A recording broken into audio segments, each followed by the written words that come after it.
Ela acordou numa segunda-feira comum. Tomou café, abriu o celular para pagar a conta de luz e o aplicativo do banco simplesmente não carregou. Ela pensou que era problema de internet. Reiniciou o app. Nada. Ligou para o banco. Ficou 42 minutos na fila de espera. Quando finalmente uma atendente atendeu, as palavras que vieram do outro lado da linha foram como um balde de água gelada despejado de cima da cabeça. Senhora, sua conta está com restrição temporária por determinação da Receita Federal. Silêncio. Isabela tinha 34 anos, trabalhava como cabeleireira há mais de 10 anos, tinha construído uma clientela fiel e nos últimos 2 anos tinha finalmente conseguido guardar algum dinheiro. Não era fortuna, era o suor dela. Era o aluguel de 3 meses guardado. Era a faculdade da filha mais velha. Era a reforma da cozinha que ela adiou por tanto tempo. Tudo bloqueado. E o pior, ela não tinha feito absolutamente nada de errado. Ou pelo menos, ela achava que não tinha feito.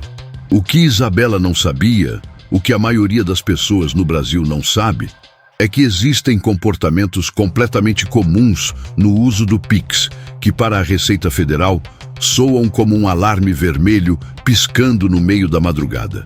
E quando esse alarme dispara, não tem advogado, não tem choro, não tem explicação que resolva rápido. Resolve na burocracia, resolve em semanas, às vezes em meses, enquanto você fica sem acesso ao seu próprio dinheiro. E se eu te dissesse que você pode estar cometendo hoje, agora, nesse exato momento, um erro silencioso no Pix que pode resultar no bloqueio da sua conta bancária, sem aviso, sem julgamento, sem chance de se explicar antes? Não estou falando de golpe.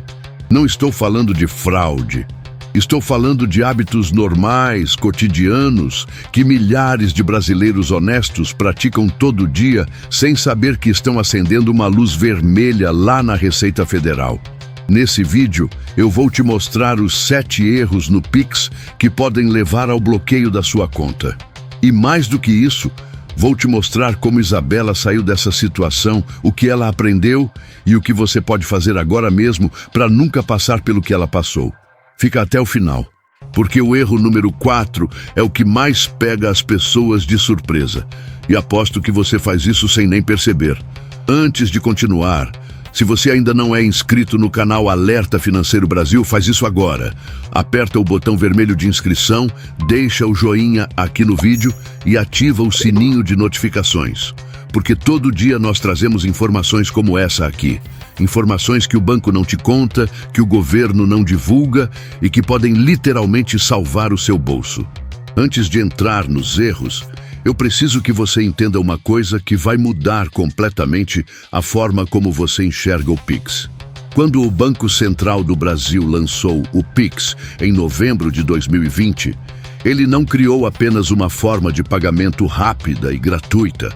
Ele criou, sem que quase ninguém percebesse, o maior sistema de rastreamento financeiro da história do país. Cada transação feita pelo Pix gera um rastro, um registro, uma informação que fica armazenada, catalogada e, em determinadas circunstâncias, analisada. E quem tem acesso a esses dados, dentro de parâmetros legais estabelecidos, é a Receita Federal do Brasil. Isso não é teoria da conspiração. Isso está previsto na Lei Complementar no 105 de 2001, que autoriza o compartilhamento de informações financeiras com o fisco quando há indícios de irregularidades. E com o avanço da tecnologia, com os sistemas de inteligência artificial que a Receita Federal passou a usar nos últimos anos, esses indícios podem ser gerados de forma automática, algorítmica, sem que um ser humano precise olhar para sua conta antes de disparar o alerta.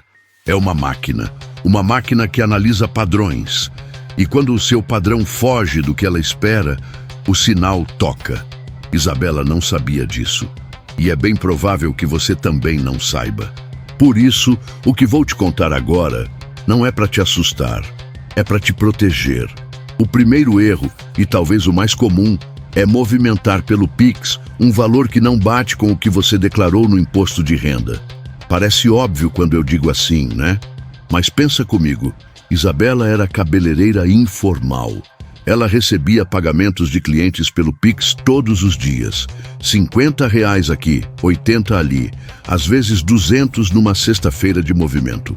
No final do mês, isso somava 3, 4, às vezes R$ 5.000 em entradas na conta. Mas ela nunca declarou esse dinheiro. Não porque era desonesta. Ela simplesmente não sabia que precisava declarar. Achava que, sendo autônoma, sem CNPJ, o dinheiro era dela e pronto.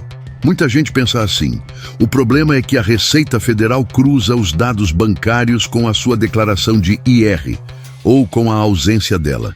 Quando a soma das entradas na conta durante o ano ultrapassa determinado limite e não há uma declaração compatível com aquela movimentação, o sistema acende um alerta. O limite que costuma chamar atenção para pessoas físicas é a partir de R$ 40.000 por ano em movimentações, o equivalente a pouco mais de R$ 3.300 por mês. Esse valor não é fixo e pode variar conforme o perfil, mas é uma referência importante que poucos conhecem. Se você recebe por Pix de forma recorrente, seja como autônomo, prestador de serviço, vendedor online ou qualquer outra atividade, e não declara isso de forma compatível, você está no radar. Você já recebeu Pix de várias pessoas num intervalo curto de tempo? Fez uma vaquinha, organizou um churrasco, vendeu alguma coisa num grupo, comprou produto para revender para um grupo de amigas? Esse comportamento, que é completamente inocente e cotidiano, pode, em determinadas circunstâncias, parecer para o sistema da Receita Federal como uma atividade comercial não declarada ou, em casos mais graves, como uma operação suspeita de lavagem de dinheiro. Porque um dos critérios que os algoritmos observam é justamente a diversificação de origens de recebimento. Quando você recebe de 1, 2, 3 pessoas conhecidas, tudo bem. Mas quando você começa a receber de 10, 15, 20 CPFs diferentes em pouco tempo, o sistema interpreta isso como sinal de que você pode estar exercendo alguma atividade econômica e começa a verificar se essa atividade está sendo declarada. Isso afeta especialmente quem vende em grupos de WhatsApp, quem organiza rifas, bolões da loteria, vendas coletivas, eventos ou qualquer forma de arrecadação informal. E o pior de tudo, você não recebe nenhum aviso antes. Você só fica sabendo quando tenta acessar a conta e não consegue. Esse aqui é o erro que mais surpreende as pessoas quando eu conto. Porque muita gente faz isso achando que está se protegendo, quando na verdade está se prejudicando muito mais.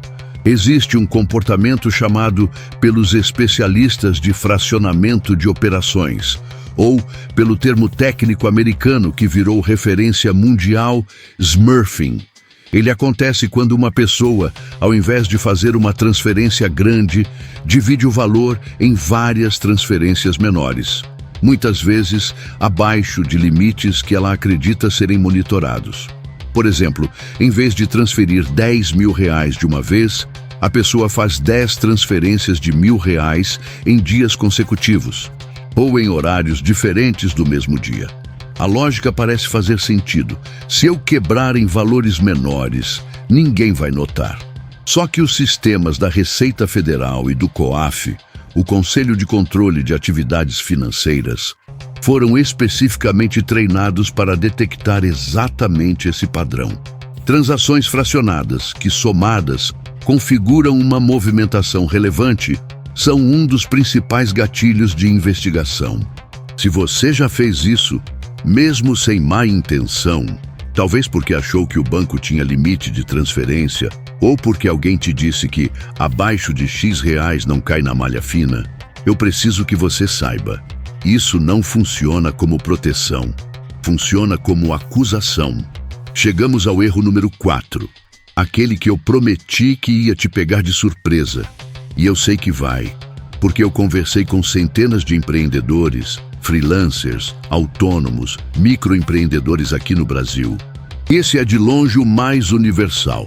Usar a conta pessoal para receber os pagamentos do seu negócio. Parece tão natural. tão prático, tão sem problema. Afinal, o dinheiro é seu. Você trabalhou para isso. Qual a diferença se vem para a conta do CPF ou do CNPJ? A diferença é enorme. E ela existe em 2 níveis. O primeiro nível é fiscal. Quando você recebe na conta PF, aquele dinheiro é interpretado pelo sistema como renda pessoal sua. Renda pessoal, que precisa ser declarada no imposto de renda de pessoa física. Mas quando esse dinheiro, na prática, é receita de uma atividade empresarial, de um negócio que você toca, de um serviço que você presta, o tratamento tributário deveria ser diferente.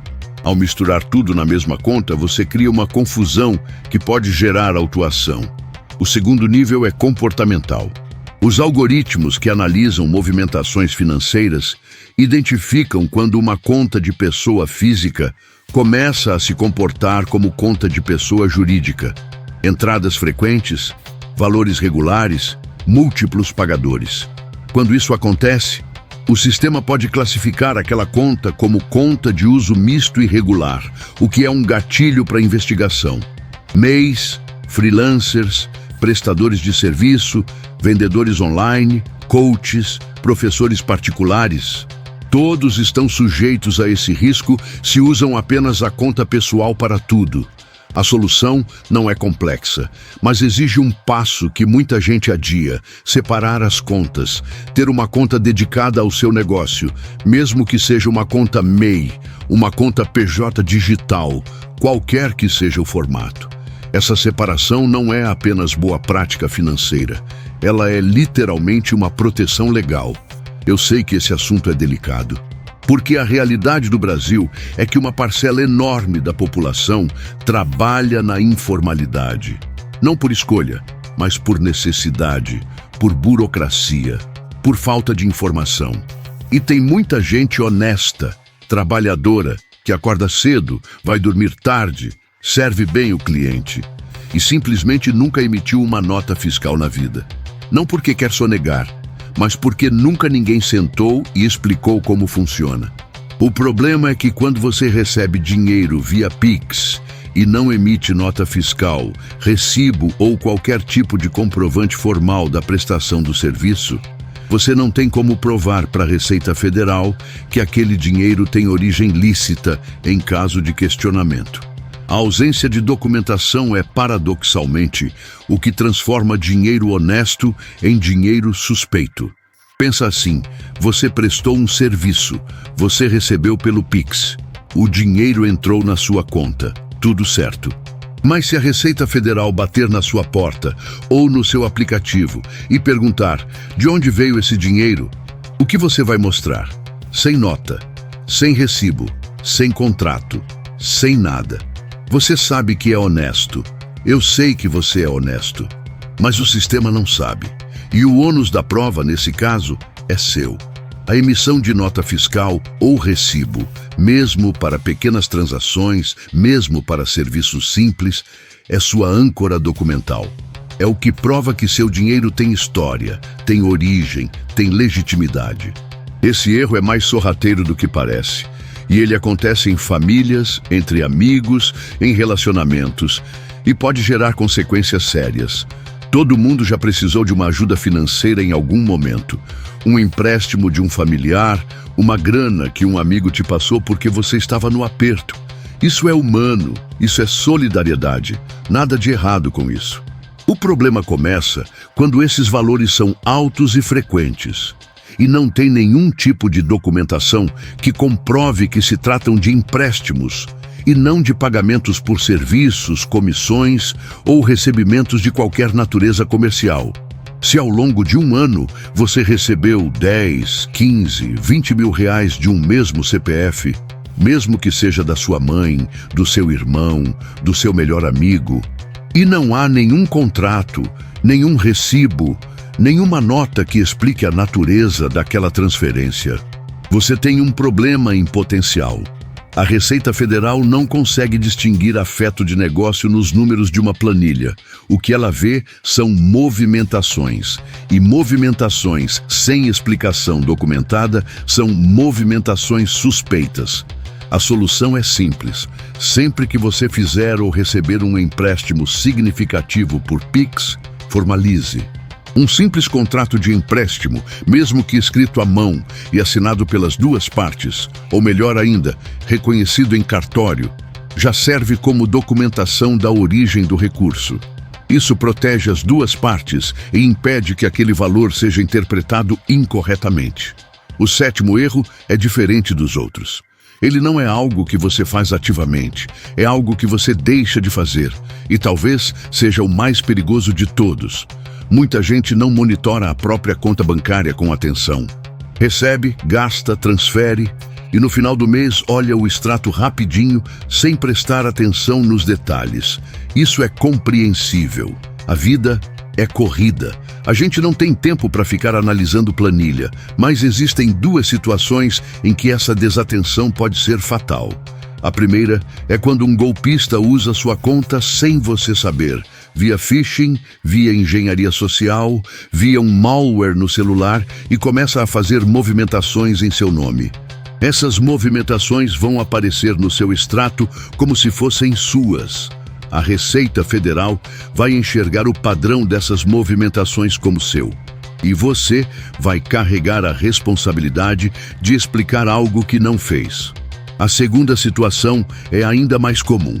Quando você mesmo faz movimentações sem registro e, com o tempo, perde o controle sobre o que foi pago, a quem, quando e por quê. Sem organização financeira mínima, em caso de fiscalização, você simplesmente não consegue reconstruir a sua própria história. Monitorar a conta regularmente não é paranoia, é higiene financeira, é autodefesa. Voltemos a Isabela. Quando a atendente do banco falou que a conta estava bloqueada por determinação da Receita Federal, o primeiro instinto de Isabela foi entrar em pânico, e ela entrou. Ela passou 2 horas chorando no banheiro do salão, sem que as clientes soubessem. Porque a vida não para, o trabalho não para. Mas por dentro, ela estava em colapso. A conta estava bloqueada há 4 dias, quando ela finalmente conseguiu falar com um contador indicado por uma amiga. E o que ele encontrou foi exatamente o cenário que eu descrevi aqui. Movimentações incompatíveis com a renda declarada, ausência de nota fiscal, mistura entre conta pessoal e recebimentos profissionais e nenhum tipo de documentação das transações dos últimos 2 anos. Não era crime. Era descuido, era falta de informação. Era o Brasil informal funcionando do jeito que sempre funcionou, até que o sistema resolveu olhar. O contador passou 2 semanas reunindo extratos, reconstituindo históricos, elaborando uma declaração retificadora e reunindo cartas de clientes que atestavam a prestação de serviços.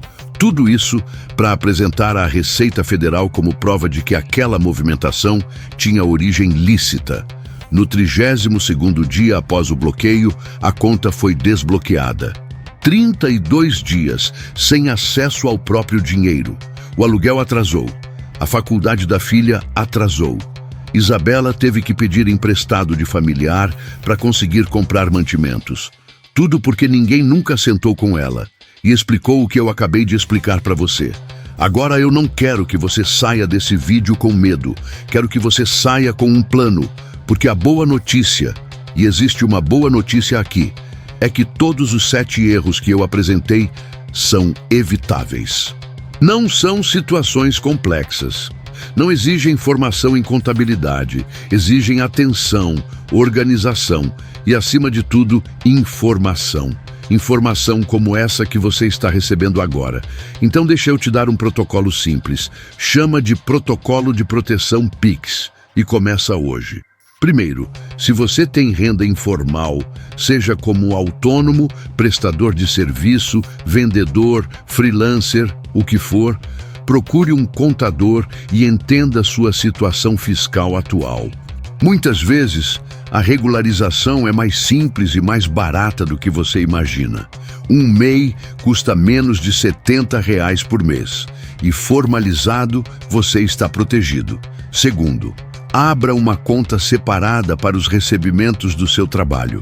Pode ser uma conta digital, pode ser MEI, pode ser qualquer formato, mas separe. não misture o salário da sua vida pessoal com a receita do seu negócio. Terceiro, guarde os comprovantes de tudo. Todo Pix recebido por prestação de serviço deveria ter um recibo correspondente, mesmo que seja um print de conversa de WhatsApp com o cliente explicando o que foi feito e quanto foi cobrado. Isso já é uma documentação mínima. Quarto, nunca fracione pagamentos grandes em pequenos para driblar o sistema. Além de não funcionar, configura comportamento suspeito. Se o valor é grande, documente a origem e faça a transferência de uma vez com documentação. Quinto, monitore seu extrato toda semana. Olhe o que entrou, o que saiu, quem transferiu para você. Conheça a sua própria conta melhor do que o sistema que te fiscaliza. Sexto, se você faz empréstimos frequentes com familiares ou amigos, formalize com um contrato simples.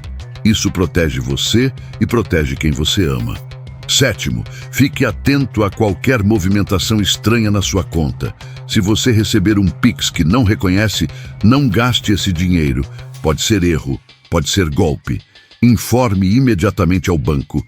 Tem uma coisa que eu preciso dizer aqui com total honestidade, e que talvez seja a parte mais importante de todo esse vídeo. O sistema financeiro brasileiro foi construído de uma forma que pune desproporcionalmente quem menos tem acesso à informação. Quem tem contador, quem tem CNPJ organizado, quem tem assessoria financeira, raramente cai na malha fina por erro, porque essas pessoas têm estrutura para se proteger. Mas o trabalhador informal, a cabeleireira, o vendedor de marmita, a costureira, o pedreiro, o professor particular, que sobrevivem na informalidade não por escolha, mas por falta de alternativa, são exatamente as pessoas que ficam mais expostas.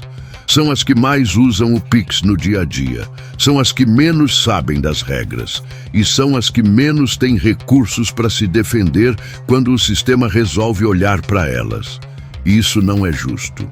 Mas enquanto o sistema não muda, a informação é a única arma que você tem. Como disse o educador financeiro Gustavo Cerbasi em uma de suas palestras, no Brasil, a ignorância financeira tem um preço, e quem paga mais caro por ela são sempre os que menos podem pagar. Essa frase deveria estar em cartaz em toda a escola, em todo banco, em todo bairro desse país. Não estou falando de casos isolados. Estou falando de uma realidade que afeta milhões de brasileiros. Segundo dados da Receita Federal, em 2023, mais de 1,4 milhão de contribuintes caíram na malha fina, sendo uma parcela crescente relacionada a inconsistências em movimentações via Pix e outros meios eletrônicos de pagamento. O Pix, desde sua criação, já processou mais de 30 trilhões de reais em transações. São dados que fluem em tempo real para os sistemas de análise do Banco Central e da Receita Federal. É uma quantidade de informação que nenhum analista humano seria capaz de processar. Mas os algoritmos conseguem. E esses algoritmos são cada vez mais sofisticados. Eles não apenas identificam irregularidades óbvias, eles identificam padrões, desvios de comportamento, anomalias, e quando encontram, agem automaticamente, sem que ninguém precise apertar um botão. A tecnologia que deveria facilitar a sua vida também está, simultaneamente, vigiando-a. Não é apocalipse, é realidade. E a única resposta inteligente à vigilância é a transparência. Não tem como combater sistema com omissão. Tem que combater com documentação, organização e informação. Isabela hoje é outra pessoa financeiramente.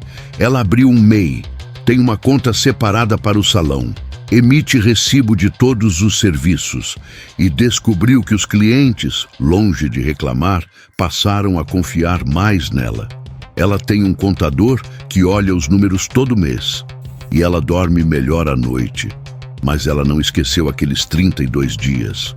Ela os carrega como uma cicatriz invisível que dói toda vez que ela pensa no desespero, na humilhação de ter que pedir dinheiro emprestado para comprar comida, na angústia de olhar para a filha e não saber quando ia conseguir pagar a faculdade dela de volta. Ela me disse uma coisa que ficou gravada na minha memória e que eu vou te contar agora como se fosse um presente. A coisa mais cara que eu já paguei na minha vida foi o preço da ignorância. Não a minha burrice. Nunca fui burra. Mas a falta de informação que ninguém me deu. Ninguém me contou as regras do jogo e eu perdi rodadas que nunca deveria ter perdido. Você está ouvindo isso aqui agora porque alguém, em algum momento, decidiu que essas informações deveriam ser públicas, acessíveis, compreensíveis para todo mundo. Esse canal existe por isso, não para te assustar, para te armar. Você sabia de todos esses erros antes de assistir esse vídeo? Se a resposta for não, eu quero que você compartilhe esse vídeo agora, com aquela amiga que vende roupa no WhatsApp, com aquele familiar que recebe pelo Pix todo dia e nunca declarou nada, com aquela pessoa que você conhece, que trabalha por conta própria e nunca teve contador. Porque o que aconteceu com Isabela pode acontecer com qualquer um. Pode estar acontecendo com alguém que você conhece. Pode, e eu digo isso com toda a seriedade, estar prestes a acontecer com você. A informação que você acabou de receber vale mais do que qualquer consultoria paga. Use ela. Compartilhe ela. E nos comentários aqui embaixo, me conta. Qual dos 7 erros você não sabia que estava cometendo? Escreve o número. Escreve a história. Esse espaço é seu. Eu vou ler cada comentário. Se esse vídeo te tocou, se ele te fez pensar em alguém que você ama, se ele acendeu um alerta dentro de você, se ele chegou na hora certa, então eu te peço uma coisa.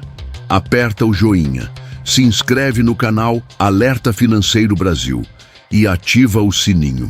Porque nós temos mais conteúdos como esse a caminho. Conteúdos que o sistema financeiro preferiria que você nunca visse. Informações que protegem o seu dinheiro, a sua família e o seu futuro. Você não precisa de sorte, você precisa de conhecimento. E esse conhecimento aqui é gratuito. Até o próximo vídeo. Cuide-se e cuide do seu dinheiro.